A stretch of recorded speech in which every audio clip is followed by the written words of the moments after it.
I'd like to welcome all of you to what promises to be a particularly interesting session. It's a session in which we have two dancers reflecting on their own very distinct, individual explorations of the work of two major women mystics of the subcontinent, Andal, the 9th century Tamil Vaishnava poet, and Akka Mahadevi, the 12th century Shaiva Kannada poet. Both of them would clearly rank among some of the finest mystic poets of the world. They've spawned extraordinary legacies of poetry that is passionate, profound, scorching.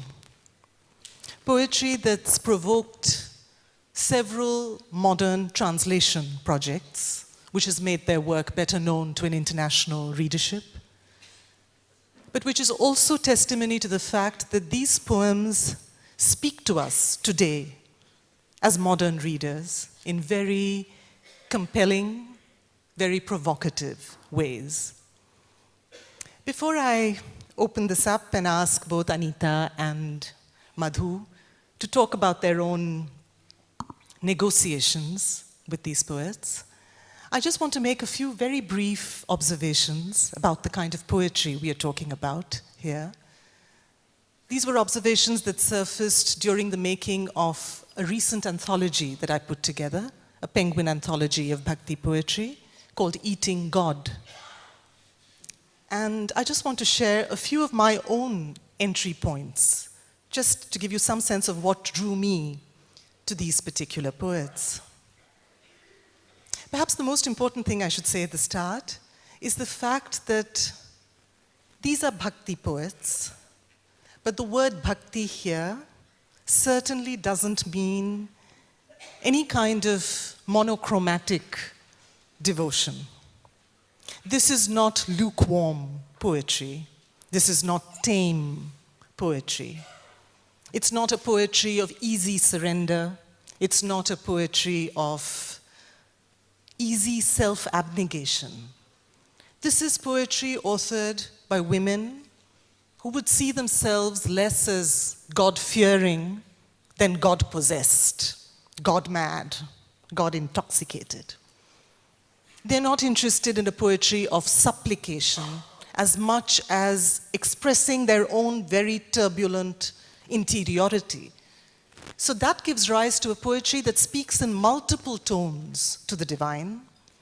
There is poetry of yearning, there's poetry of lust, there's poetry of rage, there's poetry of reproach, there's poetry of ecstasy. You have Akka Mahadevi, for instance, in one of her poems, saying to her Lord, "Take these husbands who die, decay, and feed them to your kitchen fires. Give me the imperishable husband." There's a violence in that kind of poetic register. And you find it in Andal as well, in her poems where she says, "Let me pluck out these useless breasts of mine. My God doesn't come to me." So there is something disquieting about these poets. They are not poets who offer easy comfort, easy consolation. But there is a voltage, a high voltage to these poems, and I think it's this that is responsible for the fact that these poems reach out to us across the centuries.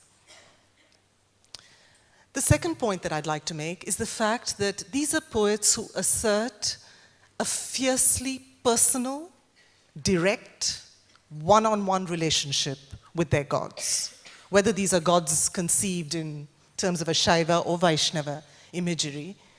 The relationship is direct and the relationship is intimate. God is treated with great familiarity, which is true of many Bhakti poets, but you find it here in a very singular way. And the underlying assumption, of course, is that the lover and the beloved cannot be kept apart for very long, however hard they try. And so nothing is too profane, nothing is sacrilegious. everything is permissible because the union is in any case just a matter of time. And that brings me to my final point, which is the fact that the body plays a very significant role in these poems. Using the image of sexual union to talk about as a metaphor for mystical union is not new in itself. We find it in mystical poetry across the world. But there is a certain seamlessness with which these poets journey between the physical and the metaphysical. So you're never quite sure where one begins and the other ends. And the result is poetry that is as sensual as it is sacred, as spirited as it is spiritual, as erotic as it is existential. These are poets who remind you that the body can in fact be a tremendous site of knowledge, a tremendous locus of wisdom. And it's on that note that I'd like to invite the two dancers to talk about their own personal entry points into the work of Andal. Anita Ratnam will talk about her work with Andal, and Madhu about her production based on the work of Akka. Anita. Thank you, Arundhathi. Speaking in Chennai, just as Margari concludes, is sometimes maybe too much of an overdose, but it's always a pleasure to speak about Andal. When you're born, as I was in the mid-50s, into a Tamil Vaishnava family, you don't meet Andal. She's already waiting as you take your first breath and you make your first cry. She's already standing with your mother and your grandmother and all the women of your family, and she's waiting for you to actually sort of recognize her. She's already there. I just want to also say, Adikudi Ramanujayengar, the great Carnatic musician, had set the 30 Tirupavai songs in, I think, the early 1950s, and then began singing them at all his Carnatic concerts at the end to popularize the Tirupavai once again. As a young Bharatanatyam dancer, I learnt 3 songs from the Tirupavai because it was, in those days, the essential tukda after the Tillana. One had to do an Andal. But even before that, I remember that the adjectives to describe a beautiful girl would be apdiye sakshat Andal madriye irka. So she was the epitome of beauty. We had a priest who came home on weekends. We called him Kadavadyar, the storyteller, and he's the one who told me about just the mythology of Andal.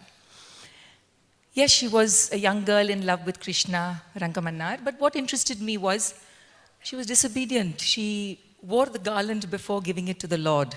Interesting, you know, a moment of digression. And all this was just ideas, my images were forming in my mind. And of course, as a young girl, you hold the parrot, or you stay like this as a girl, and you dance the very beautifully composed songs of the Tirupavai, which already had a spring and rhythm to them. The wonderful landscape that she had already made, Andal, she imagined herself as a Gopastri. She had her friends as the Gopis. They were already in Vrindavan. But the life and flesh moment for me, when I actually believed that here was a special woman, was in 1965, when I was amongst probably the 1,500 who sat at the Music Academy in the balcony and watched Vaijayanti Mala perform Sanga Tamil Malai. And it was to Arikudi's 30 songs. But there was a moment, Arundhathi, in which she's supposed to have merged with the Lord. And to a young mind, to a young eye, Tapas Sen's lighting sort of gave me a very convincing moment. And soon after, a very special book came, I think many households have it, with Vaijayanti Mala's picture as the essential essence of Andal. And each of the 30 pasharams, there's the 30 Tirupavais, had a beautiful illustration on the left side, with each of Andal's words being registered in painting, and then the words. I think the moment that sort of hooked me to her, and this will end my first, is that the moment of my coming of age, Arundhathi, happened to be on Andal Star. And my mother and my grandmother, I saw talking amongst each other in a worried tone. I never understood what it was, but I think perhaps to use Pablo Neruda's metaphor, that was the moment in which she reached her hand through the fence and pulled me. Thank you. From someone being pulled from across the fence at a fairly early age to someone like Madhu, who's confessed to a deep reluctance to dealing with the work of the Kannada Sharana poets. Madhu, tell us more. Thank you, Arundhathi. Namaskar. As Arundhathi rightly says, I grew up first in Delhi and then in Bangalore. And at every government function or any important event, you have Vachana Sahitya being belted out, mostly Appaswara. And I had it coming out of my ears, and I was more sort of attuned to the Thumri Khayal singing as I trained in Hindustani music and also in terms of reading. And one fine day, I had a call from Anita ji, and she was doing her Mad and Divine conference on mystic women poets. And she said, Madhu, you have to do one. And when I got the list, they were all taken. So there's Andal was taken, Meera, also Lal Ded, and many others. So I went up to my uncle, who was then writing a book on Lingayat philosophy, and I said, can you point me to some Kannada women writers from that time? And he said, why not the Sharanes? So I said, Vachanas again, and I read the first poem there by one of the Sharane women, and it said, how does the mind see the linga? Still waters, deep. The sky, cloudless. The shining mirror gleamed. The sun seen in water, tranquil. And I said, you know, I never looked for the implicit meaning or the mystical meaning. So I said, yes. And he then told me that they were one heard of Akka Mahadevi, and poor Akka has been appropriated many times over. Even little fancy dress competitions, you see little children dressed. So you confuse them for Shiva and say, are you doing the Tandav? It's like, no, we're Akka Mahadevi. You know, long hair, the wig that they borrowed from somewhere. And I said, okay, I'm not going to do Akka. Everybody knows Akka. Let me look at the other ladies. Very profound metaphysical work, very cerebral, Lingayaka, Mulige Mahadevi, many others. And what was fascinating about this was the fact that early Lingayat philosophy is confused with Veerashaivism. And this movement of a few decades with these 35 women and about 100 other men thinking on these same lines in this wonderful bubble of artistry and mysticism just fascinated me. And while researching and creating work, I just found that this was just too cerebral. And I went up to my guru, my mother, Dr. Maya Rao, and said, something's missing, you know, in between this concept of disappearance, camphor on fire, no karma, no memory left. She said, bahut cerebral ho gaya na? So I said, haan. She said, bhav is missing. Maybe you need to find that point of entry.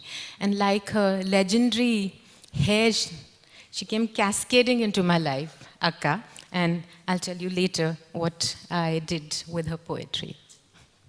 Those are wonderful images, both. I know that personally for me, when I was putting the anthology together, finding an entry point in terms of the entire anthology, how does one arrange it? That became for me a major challenge. I decided, and it took me a while to decide, that I did not want to arrange it on chronological lines, or linguistic lines, or regional lines, or even sectarian lines. I decided I didn't want to turn it into a Shaiva, Vaishnava, Nirgun, Sagun arrangement. I decided to just be true to what you're talking about here, which is my own point of entry into this work, which is tone. And finding tone gave me an access, gave me an axis, actually, to enter the work. Because that's essentially what draws me to it. The fact that you find yearning, you find poems of anguish, poems of doubt, poems of bewilderment, poems of rage, poems of lust, poems of irony, poems of humor, poems of ecstasy, poems of liberation. That gamut. And even while I found that entry point, I was just aware of what a tremendous challenge it was. So I'm curious to know, from the two of you, how that journey is made from the word to the stage. Because there's one thing to be excited by the material, and it's another thing to peel away such layers and accretions of cliché, the ways in which, as you said, these figures have been appropriated, they've become part of hagiographies. How does one access these words, make them alive and green and fresh for oneself again? Performing Andal is becoming more and more difficult. She's everywhere. She's sung, she's danced. There are Harikathas now, where Harikatha artists are collaborating with Bharatanatyam dancers. If you take her early poems, they're much easier to dance, the Tirupave 30.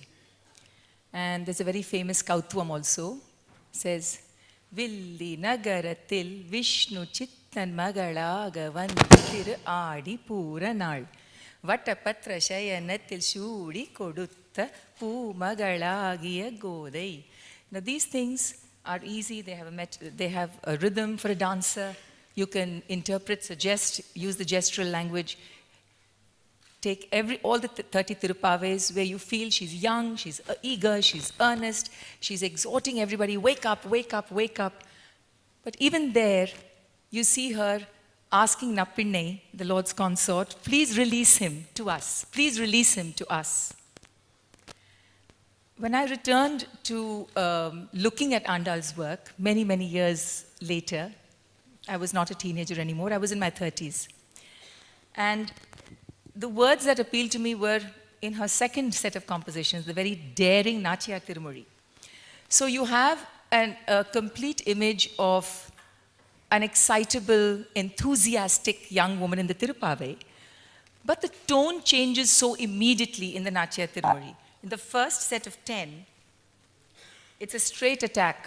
She goes straight to Kamadeva, Cupid, and says, Kamadeva, from childhood I've pledged my broad swelling breasts to the Lord of Dwaraka. Quickly unite me to him. Coax Trivikrama, she continues, to caress this delicate waist. Once again she alludes to the broad breasts. It continues, I'm ashen, my heart despondent, I've lost all shame, my lips are pale, I can't eat, my mind is weak, I've grown frail because there is the only one. I'll read the first Pashuram from the 13th section of the Natya Tirumuri, which will give you a sense of the desperation, but also of the fact that Andal was so firmly located on the body. Her body and Rangamanar's body. In the Vaishnava tradition, Alankara is a very important aspect. And Andal, to me, is the one goddess who cross-dresses. In Sriviliputtur, she is dressed as Vishnu, complete with jubba and pajama. In Sriviliputtur, she's the one reclining like Vishnu, and Vishnu is lying on her lap. So these were images that really interested me. Also, we must remember, if she was a mid-9th century poet, the intellectual and the theological consolidation of Vaishnava philosophy hadn't happened until Ramanuja came, which was 200 years later. So it's remarkable that even the Natya Tirumuri has existed and has not been exhumed, because it must have been really, really very uncomfortable for that time for people to even understand the daring poetic vision and the very clever clarity that does not allow you to fix Andal, does not allow you to fix her just as a bhakta or just as a devotee. So, in Tamil, it says, Kannan en karundeivam காட்சி பிழகி கிடைப்பேனே புன்னிர் புளிப்பெய்தார் போல புறம் நின்று அழகு பேசாதே. She says that my heart is an open wound and now acid is being poured into it. So all of you don't just sit there and make fun of me. Do something. She continues in other pasharams, வண்ண ஆடை கொண்டு என்ன வாட்டம் தனி வீசிரே. I'm swooning in this delirium, so go and pull his silken vastram from his body and fan me with it to revive me. More graphic. She asks for the spittle from Krishna's lips that plays the flute and says, come and rub it on my forehead. She asks for her breasts to be tightly bound, so not even a breath can pass through when she's holding Ranga.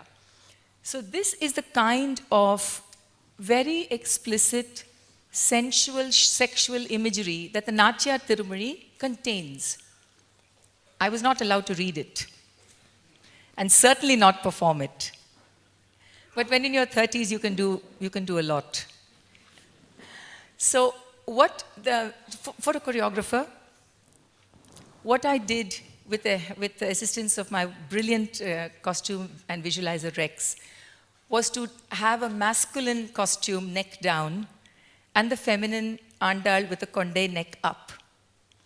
So what was later consolidated as the Jivatma Paramatma binary could be visualized in the very first visual of mine. Then looking at these poems, I knew that I could not be the young, pretty Tirupavai Andal. I had to meditate on her work.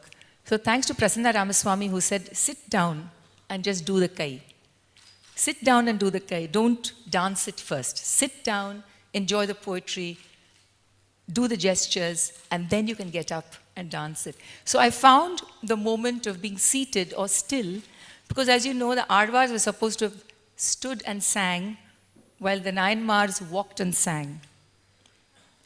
So I found it much easier to be very still and imagining that perhaps Andal was having these secret monologues sneaking into temples when nobody was watching. Temples were never as grand as they are today. It was the final time of the Pallavas, the early part of the Cholas. So all the grandeur that you can see today in Srivilliputturu or even Srirangam did not exist at that time.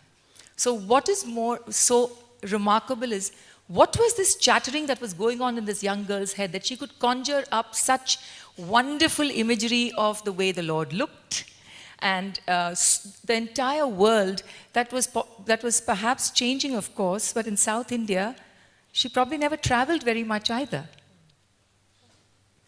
So the stillness was one way.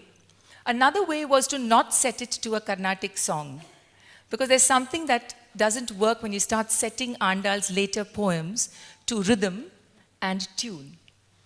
So to find the way the pasharams were said in the temples, for instance, I'll just do one particular one that I love very much, in which she addresses the conch, the Panchajanya, and she says, tell me how my Krishna's lips taste, like camphor or lotus. So it says, Karpuram narumo, Kamalappu narumo, Tirupavalat Chevvaidan, Tittiriktumo, Maruppositta Madhavantan, Vaichuvayum Natramum, Viruputru Ketkindrain, Sollari Vensange, Sollari Narsange. So to allow it to take the time to be like, thank you, to be like a long inhale. And on that exhale, in the Sollari Venshange, please tell me, Conch, to softly maybe call out one of the many names of Krishna that she uses. She uses Giridhara, Madhava, Gopala, Govinda, Trivikrama. So I looked at it like an inhale and an exhale. But staying very still and not using the kinetic of a classical Bharatanatyam mode. Yes, I think that to me is a particularly interesting insight, and you talked about this in Bombay as well. The idea of how do you make these poets whose work actually, when you read it, is a work that smells of danger. It's not a work that smells of consolation. You find consolation perhaps only when you plunge much deeper into this work, but this is very deeply disconcerting poetry, actually. So what did you do, Madhu? Because I know this was obviously a challenge for you. One is, of course, to talk about a poet from another context, another worldview, which classical dancers are used to dealing with. But when you're talking about the work of a mystic like Akka Mahadevi, whose own inner life is so unimaginably eventful in a way that we don't quite understand, how does one deal with it? Well, you know, first of all, I mean, when you look at Akka Mahadevi, I think she sort of shifted, along with the other Sharanes, many socio-cultural norms. Anita was talking about Andal cross-dressing. Akka wore no clothes. That itself, first of all, was a very disturbing phenomena for everybody around her.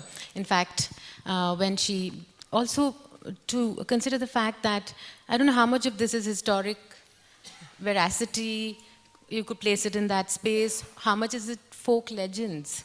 One says that she walked out of this man's palace who she's forced to marry or be with, Kaushik, and when he says, but whatever you own belongs to me. So she just takes everything off and walks away. And of course, to add to the folk legend, they say the moment she goes out, her hair starts, growing and it covers her modesty. But I don't think Akka cared, And I have to take you also around the philosophy that I chose, because there are so many versions and interpretations, and the closest that I had to find.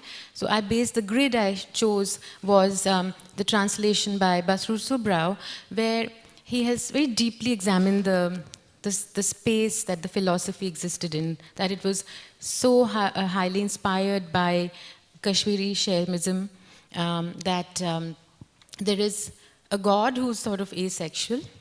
The linga itself has a mystical meaning.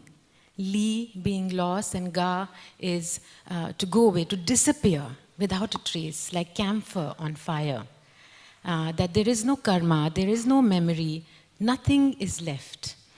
And it is only Akka who says, but the whole universe is female, waiting to unite with Chenna Mallikarjuna.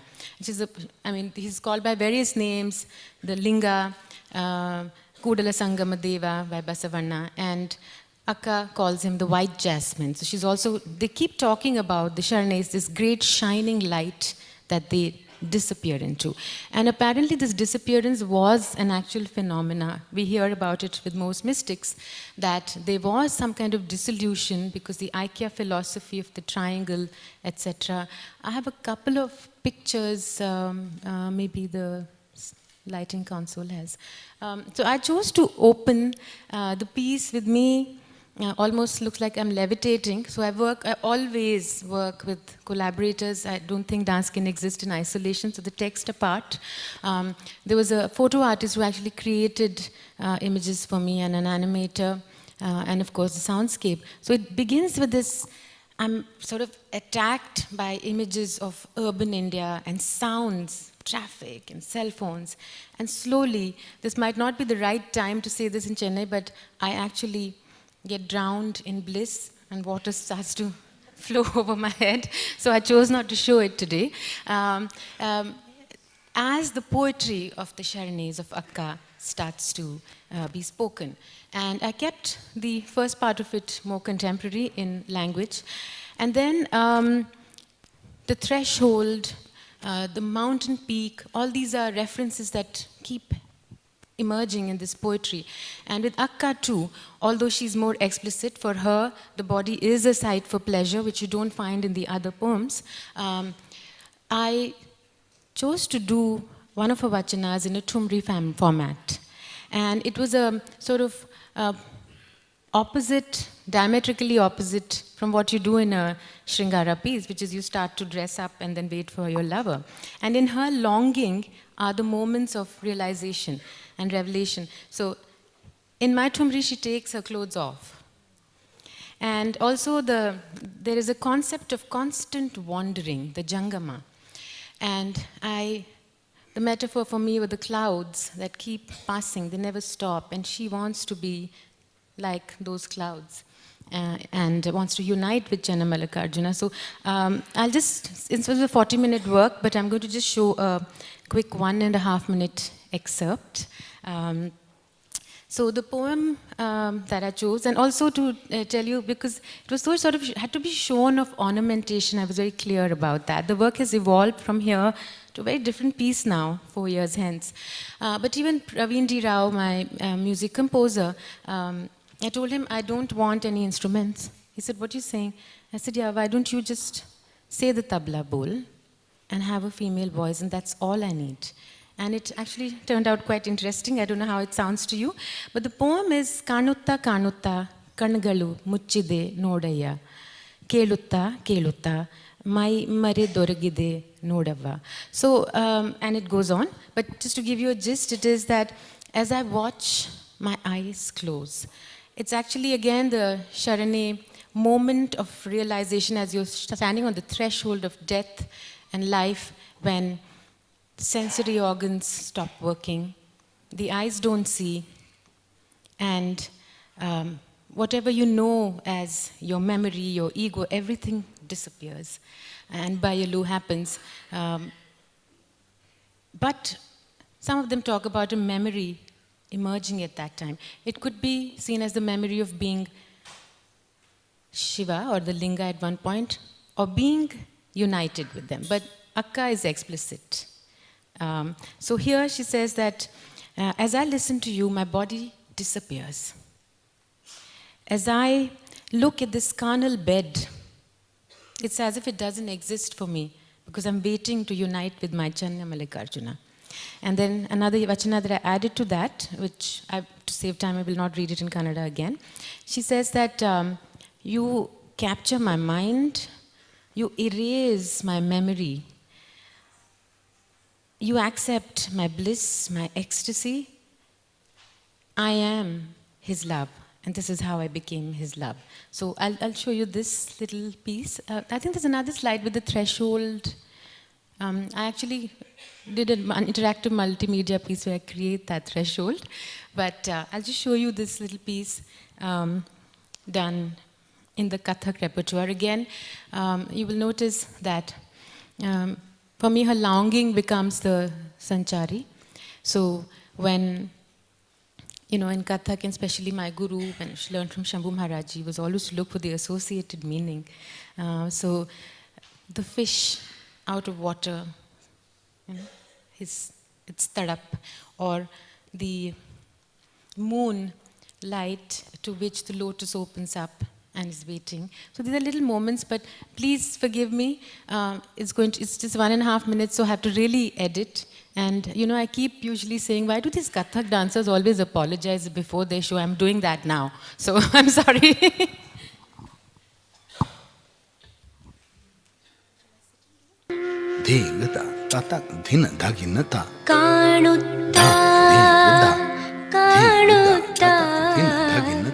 ಕಂಗಳು ಮುಚ್ಚಿದೆ ನೋಡುವ ಕಾಣುತ್ತಾ ಕಾಣುತ್ತಾ ಕಂಗಳು ಮುಚ್ಚಿದೆ ನೋಡುವ ಕೇಳುತ್ತಾ ಕೇಳುತ್ತಾ ಮೈ ಮರೆದೊರಗಿದೆ ನೋಡುವ ಕೇಳುತ್ತಾ ಕೇಳುತ್ತಾ ಮೈ ಮರೆದೊರಗಿದೆ ನೋಡುವ ಕಾಣುತ್ತಾ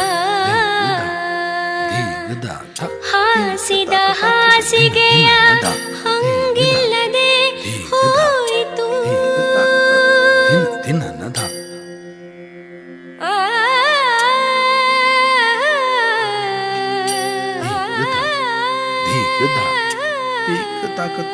ಧೀನ ಧಿ ಧಿನ ಧ ಧಿ ಗದ ಧಿ ಗದ ಧಿ ಗದ ಗದ ಧೀನ ಧಿ ಧಿನ ಧ ಧಿ ಗದ ಧಿ ಗದ ಧಿನ ಧಿನ ಧ ಧಿ ಗದ ಧಿನ ಧಿನ ಧ ಧಿ ಗದ ಗದ ಧಿನ ಧಿನ ಧ ಧಿ ಗದ ಧಿ ಗದ ಧಿ ಗದ ಗದ ಧಿನ ಧಿ ಧಿನ ಧ ಧಿ ಗದ ಧಿ ಗದ ಧಿನ ಧಿ ಧಿನ ಧಿನ ಧಿ ಧಿನ ಹಾಸಿದ ಹಾಸಿಗೆಯ ಹಂಗಿಲ್ಲದೆ ಹೋಯಿತು ಕೇಳುವ ಚೆನ್ನ ಮಲ್ಲಿಕಾರ್ಜುನ ದೇವನು ಕೂಟವ ನಾನೇ ನಿಂದರಿಯದೆ ಮರೆದೆ ಕಾಣುವ ಕಾಣುವ ಕಾಣುವ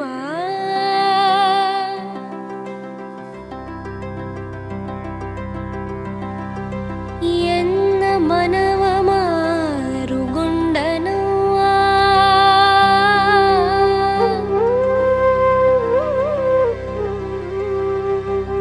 ಎನ್ನ ತನುವ ಸೂರೆಗೊಂಡನುವ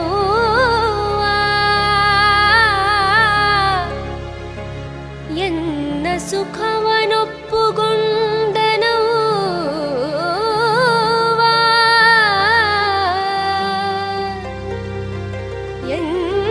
ಎಂದಿರವ ನಿಂಬುಗೊಂಡನುವ ಚೆನ್ನ ಮಲ್ಲಿಕಾರ್ಜುನ ನೊಲುಮೆಯವಳನು ಚೆನ್ನ Mallikarjuna ನೊಲುಮೆಯವಳ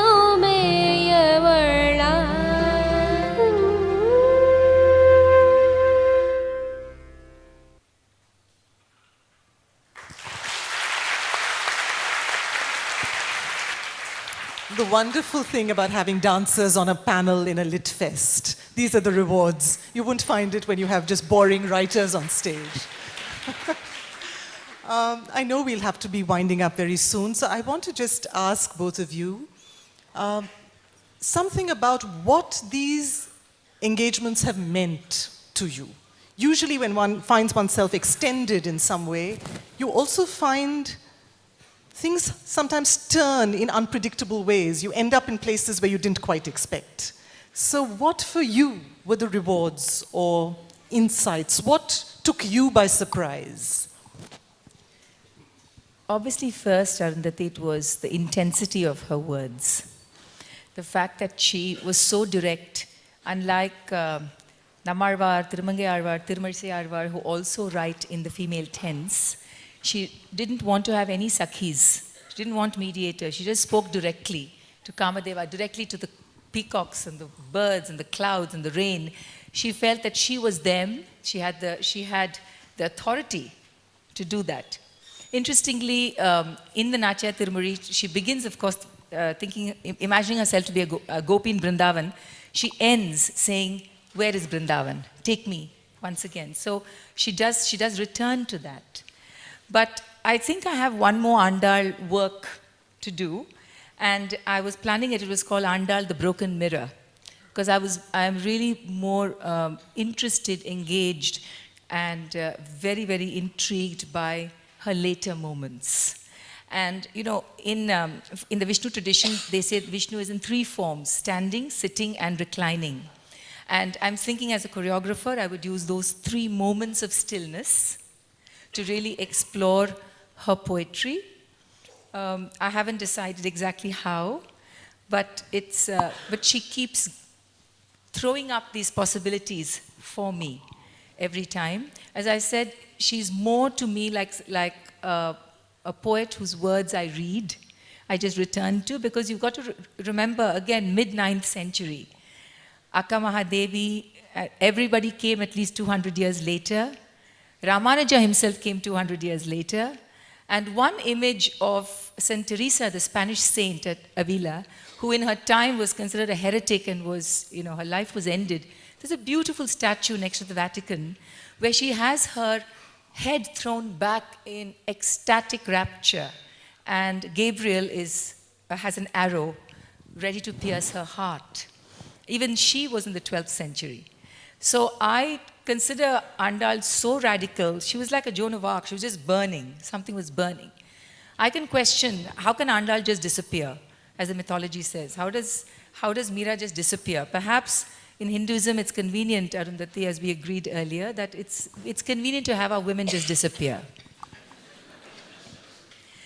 But the Andal, the world she grew up in, it was the early Bhakti movement, so possibly Jainism was still quite strong with its influence in South India. And Jainism had a tradition where people withdraw from life by eating less and less, the Salakna tradition. Was that something she followed? Why is the Natya Tirumuri so abrupt? Could she have written more? So these are so many questions because, and I think that is what will keep me continuously engaged and reminding myself that she was like a torchbearer for all the other women mystics of India that came later. Earlier we had a Karaikal Ammayar, but Ammayar said, make me old quickly, I don't want to be looked at. Here Andal said, I want Rangamanar to look at me. So I think she is quite unique in her ferocious, single-minded focus, that she uses every single kind of tone in which to address Lord. She yells at him, she calls him a dolt, an oaf. What kind of a mother has brought you up? So it's both, she's in the body and she's also in the spirit. And I think that is what keeps me continually engaged with her, whether I choose to perform her anymore or not. She will always be that co-traveler with me. And I think performing Andal is definitely more and more difficult, because I think that she's everywhere. She's on now t-shirts and matchboxes. She's on handbags. She is the poster girl again. This week we've had 2 books released on her. We're discussing about her in Chennai and also in a few days at the Jaipur Lit Fest. So she has re-emerged, and I urge you all to please read her translations, because when I was growing up there were no translations available, but now there are some wonderful ones, including what Arundhathi has done. Thank you. It's a wrap, I'm told, but we have to hear from Madhu as well. Madhu. For me, I think connecting to Akka was about this sort of solitary journey we make as artists, and our distinction. And I think her living her life the way she wanted to, despite so many restrictions. For me, I think that is a very, very strong point as a woman, as an artist, as a thinker that I connect to. Apart from the fact that this one restriction of taking, one of the Kannada mystics, it opened this door to this wonderful ocean of literature that is available for translation into movement. Also, I think I would... my production actually had about 20% or 30% of Akka's work. And as I was researching more and more, I want to bring her into the piece much, much more. Having said that, she was talking about Andal on matchboxes. The other day I was sort of Googling to check, the areas around Kalyani, etc., where she's supposed to have disappeared. And you keep finding Akka Mahadevi Kalyan Mantapams. And that's like completely against her thread. So I think for me there is a huge, huge sort of path ahead to explore, to create, and look at her work and many others. And also, since I have a dual identity of a Kathak and contemporary dancer, I'm looking at doing a new piece with a contemporary genre with the Sharane's works. So I think that's all I have to say. Quite sort of overwhelmed already with the Sharane poetry. I'd like to thank both of them. Thank you. Ideally, we'd have liked time for questions, but I have a feeling we've run out of time entirely. So maybe it's best to interact with both Anita and Madhu after this session, more informally outside. I just want to say, finally, that for me, a very important discovery, when I have read these two women mystics in particular, has been the fact that, on the one hand, they remind us that flesh and spirit are not necessarily antagonistic. But they also remind us that bhakti, while it is not anti-body, at its best is not anti-mind either. These are extraordinarily intelligent women, using all the possibilities that one can imagine of poetic craft that is at their command, and those are considerable. For me, they remind me that bhakti is less the refuge of the neurotic and the overwrought.